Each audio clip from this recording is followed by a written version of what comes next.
Hello guys. Nagbabantay ako ng saging dito. May nakita akong puno excuse me, nag-burp pa ako. Ito, tignan mo yung puno ng saging, oh. Alam mo, nakita mo yan. Sana ba yan?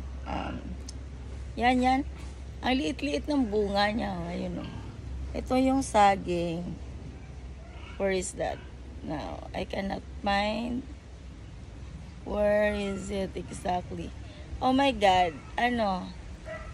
Guys, yung puno. Ang laki-laki ng puno. Tapos yung saging niya ay ilang piraso lang, maliliit na bunga, di ba? Bansot. Ayun. At sayang lang ang hintay mo kasi wala namang kwenta. Ayun guys. Kamusta na nga pala kayo, Karods? Thank you sa pagsusubaybay nyo ng aking buhay. Thank you so much sa inyong lahat. Dito lang ako sa garden namin. Nagga-gardener ako. Hala, marami na akong galos. Nagtanggal ako ng mga kalat sa yung alam mo yung mga ganitong kamantige. This kamantige is too much na in the garden that I need to remove. Tignan mo naman guys, diba? Mga na sila, payat na. At alam ko maganda din naman yung bulaklak ng kamantige. Pero pag too much na, kailangan mo na silang i-remove and throw it out. Kasi there's a new seeds that it's come again and again and again. And I need to, plant. Instead of kamantige, I want to choose to have a rose. At mayroon na akong rose dito sa garden, guys. Alam mo yung ayan, pumayat siya dahil sa kamantige. They are almost dying na because of kamantige. Ayun, ni-remove ko yung kamantige. Tapos yung tinanim ko,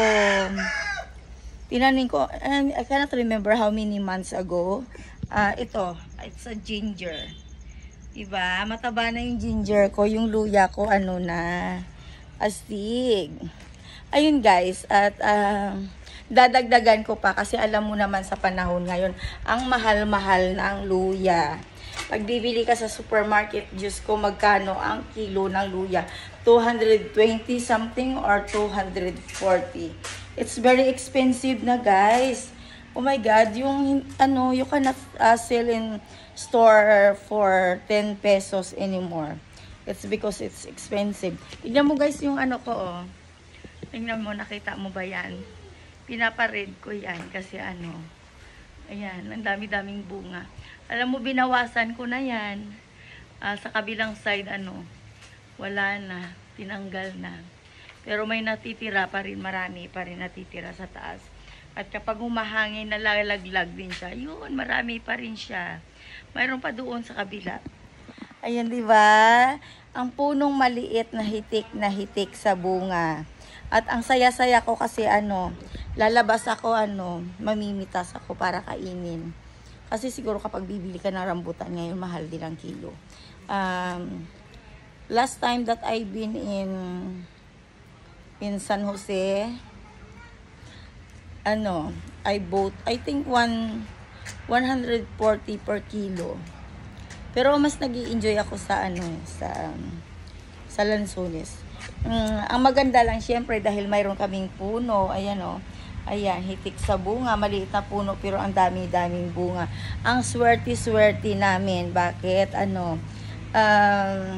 Sabi ni nanay, nung tinanim niya yan, maybe after 5 years, mag-harvest na. At tingnan mo guys, namumula yan yung rambutan. Alam mo, ang ganda-ganda tignan ng puno, na punong-puno ng bunga. Punong-puno ng bunga guys, tignan mo. Kaso lang hindi ko na siya masyadong ngayon. Ayan. Ang dami niyang bunga. Naalala ko, sabi ni nanay, I remember nanay said that she plant that maybe after 5 years we can eat the fruits. And it's happening guys. Kaya mo guys, kung anong ginagawa ko ay yung mga buto-buto ng ay inaano ko na sa namin, sa property namin, yung parang ginagawa naming gate, ayun. Yung parang, alam mo yung bakod pala, bakod, para just in case na we will using, what you call that? We will using bulb wire, so it's easy to to close your own properties. At ang plano ko talaga guys ay isarado. At hinihintay ko yung school ang magsara, and I hope that one space of that in front, there's a door that they cannot close. I mean, I wish that there's a space for, just in case that I make store, the biggest one that it's near, or canteen, it's near to school, I have a space, and I hope that it's okay to them. Alam mo guys, marami akong pinagkakaabalahan sa buhay ko. Nagpapainit-init ako dahil, dahil nagtatanggal ako ng mga damo, ng mga tingnan mo yung kamay ko. Yung kuko ko, it's clean kasi guys, mayroon akong gloves. Kung gusto nyo mag-garden na hindi madumi ang kamay nyo, use gloves. Normally, you can buy even in home care, they have gloves already for gardening outside. Ayun, yun lang guys. Naikwento ko lang sa inyo ang aking ginagawa today. At huwag kayong magtataka kung bakit konti lang ako mag-upload sa aking YouTube channels. At always, doon ako sa YouTube studio ko kapag maikli lang. Yung parang 3 minutes lang. Yes, I always, I always have. I think last week only I didn't active to my YouTube channels because I don't know what I'm doing last time. Yeah, I know na, I remember. Busy ako guys sa aking store. Yes, and I've been because it's my birthday. Yes. And I hope that you can, see my birthday guys. After how many years that I'm not here, I'm not home. I celebrate birthday in Philippines, and I'm so happy. Happy ako sa birthday ko guys, kasi after how many years, ngayon lang ulit ako nag-birthday sa Pilipinas, kasi lagi akong, alam mo na, I work abroad. Yes, I live in Denmark how many years? 22 years. And after how many years guys, ngayon ko lang na-enjoy ang buhay ko ulit sa Pilipinas. Mula nung umalis ako. Ayun, ang saya ng buhay sa Pilipinas guys. At kung nasa abroad kayo, ang tangi nyong gawin ay save for yourself. Kasi hindi habang buhay ay nasa abroad kayo. Hindi habang buhay malakas kayo. At hindi habang buhay ay iisipin nyo na magtrabaho.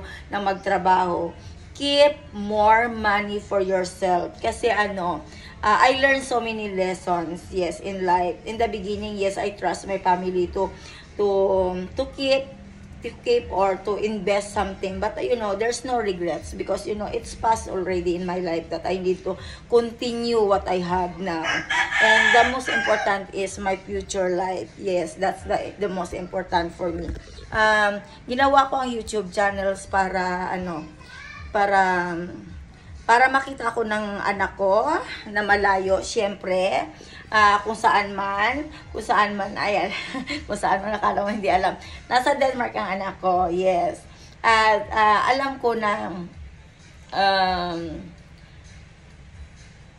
nanonood siya. I know that Janine is always watching my video, and I wish that my daughter, even that she's away, I hope that she is okay always. Yes. At sa aking mga kaanak-anakan, mga pamangkin ko, mga miracles na buo sa buhay ko, mahal na mahal ko kayo. Wherever you are now, I hope that you can think that Mama love you so much. Yes. Ayun, may mga miracle na nangyari sa buhay ko, at alam ko na si Lord lang ang nakakaalam nun, at si Mama Mary, kung paano niya ako i-guide at kung paano niya ako tinulungan nung time na nangangailangan ako. At kung ano man ang mga nangyari sa buhay ko na miracle ay alam kong ako na lang ang nakakaalam nun, at ang taong nanggaling sa aking sinapupunan.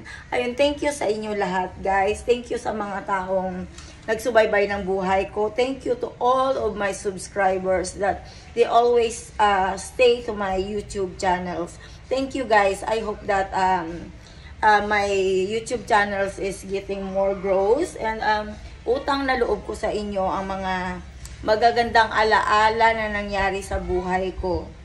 Thank you so much and God bless you all. Bye-bye.